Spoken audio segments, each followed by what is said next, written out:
VSS Haragopal, అలాగే వారిని అనుసరించి BH Rajagopal, PV Satyanarayana Sharma, B Narayanan ప్రముఖ వేద పండితులు అందరి పేర్లు పిలిచాను. సమయాభావాన్ని దృష్టిలో ఉంచుకొని ఇలా ఒక్కసారిగా పిలవడం జరుగుతోంది. అన్యదా భావించగా వారు సత్కారాన్ని అందుకోవాల్సిందిగా మనవి. ముఖ్యమంత్రి గారు ప్రత్యేకంగా సత్కరిస్తున్నటువంటి శుభ సందర్భం ఇది. ఆ తర్వాత కళారత్న అవార్డుల ప్రదానం ఉంటుంది.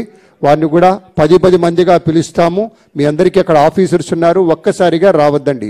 కైండ్లీ బీ దేర్ రిక్వెస్ట్ మీ అందరికీ. వేద పండితుల సత్కారం అందుకుంటున్నారు. చాలా విశేషమైనటువంటి ఖ్యాతి గడించినటువంటి అగ్రేసర మూర్తులు వేద పండితులు, అర్చక స్వాములు, ప్రధానమైనటువంటి వృత్తిలో ఉపాధ్యాయ వృత్తిలో కూడా ఉన్నటువంటి పెద్దలు, వాళ్ళందరినీ కూడా సత్కరిస్తూ ఉన్నారు. మన దేవాదాయ ధర్మదాయ శాఖ పక్షాన గౌరవ ముఖ్యమంత్రి గారు ప్రతి ఒక్కరిని సత్కరిస్తుంటున్న శుభవేళ మనమంతా చూస్తున్నాం. గట్టిగా మీ కరతాళ ధ్వనులు అందించండి వీరికి సత్కారం జరుగుతూ ఉన్నప్పుడు.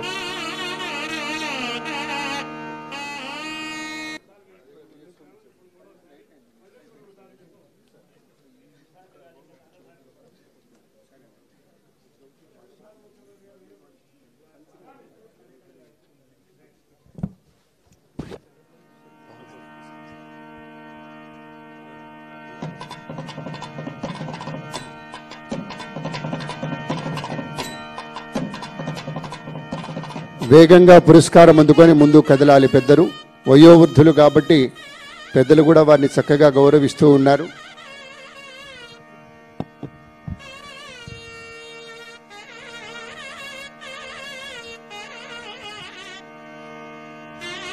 వేద పండితులు సత్కారం అందుకుంటున్నటువంటి మూర్తులు ఒక్కొక్కరు ఒక్కొక్క విభాగంలో ఋగ్వేదం కావచ్చు, అలాగే యజుర్వేదం కావచ్చు, అన్నింటిలోనూ ఉద్దండులు, ఘనాపాటీలు, సోమయాజులు స్థాయి ఉన్నటువంటి పెద్దలంతా కూడా సత్కారం స్వీకరిస్తున్నటువంటి శుభ తరుణం ఇది.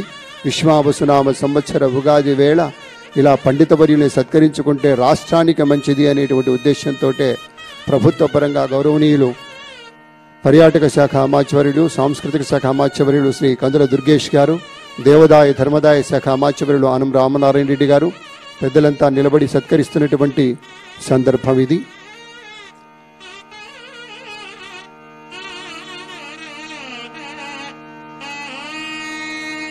ఇక్కడ శాలువతోటి సత్కారం అందుకుంటూ చకచక ముందుకు వెళ్తున్నారు. ఇది అందరినీ గౌరవిస్తున్నటువంటి ఒక సందర్భం మనవి చేస్తూ ఇప్పుడు కళారత్న వారిని ముందుకు రావాల్సిందిగా మనవి. ఆలపాటి వెంకట సుబ్బారావు గారు, డాక్టర్ ప్రకాశం తాత అండ్ దానం అంకయ్య పంబాలగధ, అలాగే గొర్రెల రామం గారు, వారిని అనుసరించి ఎస్వి రామారావు గారు, ఆచార్య శలాక రఘునాథ శర్మ గారు, జేఎస్ మూర్తి గారు, టివి రావు గారు,